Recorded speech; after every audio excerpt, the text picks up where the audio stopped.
Cutscene 3. Working. Luzmo was playing by the friary, happy to have finally gotten out. He was sick and, as always, very reluctant to stay in bed and stay inside. So, while Brother Joseba was making lunch, he had snuck out. He would have gone to play with his friends, but he had none besides the friars, who were more like fathers than friends and would just send him back to bed. He did not mind having no one to play with, though. He usually just got frustrated since no one played his games right. His throat hurt, and he felt colder than he had on the other days, and had woken feeling itchy after his nap. But he still wanted to go outside. His game that day involved lining up rocks while chewing on one finger or scratching at his arm. Suddenly, he felt someone push him and fell over. Luzmo squawked, putting his hands out to catch himself, while a girl behind him laughed, joined quickly by two boys. Luzmo stood, glaring and putting his hat back on. A girl was standing there. She was 7, like him, but much taller. Like most Soledes, she was thin and wiry, and had white blonde hair and stormy gray eyes. Her dress was plain, undyed and undecorated. She was holding a few slices of pear in one hand. "Welcome back, Luzmo," Fieso said, throwing his arm around Luzmo like they were good friends. Luzmo threw it off. "Don't touch me, Fieso," he said. He started twisting his hair around one finger. The girl grabbed his hand and put it away from his hair. "What are you trying to do? Pull your hair out?" Fieso cupped his hand by his ear. "What did you say, Luzmo? Sorry, can't hear you when you talk like that." Luzmo thought he had said that at a reasonable volume. "I say, don't touch me," he said, shaking the girl off. The girl smiled. "Can I touch you?" Luzmo shook his head. "No!" She tapped his finger. "Touch!" He batted her hand away. She frowned at him, pulling his hat up to get a better look at his face.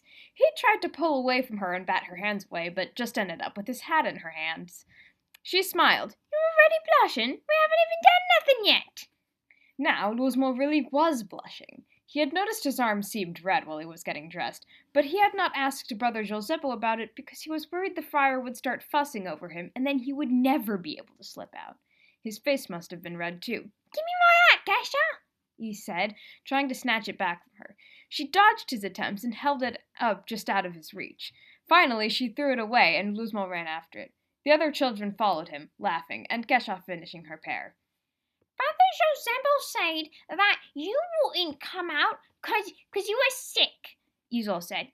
"Izo? It said, not said," said Gesha. Izo frowned.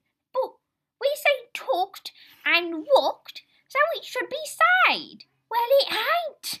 "Be quiet, Gesha," Fieso said. Gesha scowled. "I don't wanna be." "Oh, but you're so pretty when you ain't yelling at his as usual." Gesha blinked, her expression softening. "You think I'm pretty?" Fieso smiled. "Maybe," he said, drawing out the first syllable. "So are you going to marry me?" Izo made a gagging sound. The town Soledi were all fighting over who was going to marry Fieso, the only Soledo in the village, besides his father, whom they could not marry for obvious reasons. Izo, at 6, had not grown out of that childish phase of thinking romance is gross. Luzmo tried to leave while they were distracted, but Izo looked up. "Fieso, Gesha, he's leaving!" Fieso and Gesha stopped and looked back at Luzmo, who froze. "So why haven't you been out?" Fieso asked. Luzmo looked down, wishing the brim of his hat was wider. "I'm sick." "What?" Fieso shouted in his ear. "I can't hear you!" Luzmo winced, covering it. "Not so loudly! Is this better?" Gesha all but screamed at him. Luzmo covered his ears and shut his eyes for a second. "I said I'm sick," he said. Fieso frowned.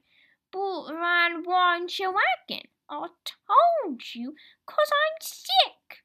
Fieso shook his head. "No, 'cause if you were sick, you'd still work. I always work when I'm sick."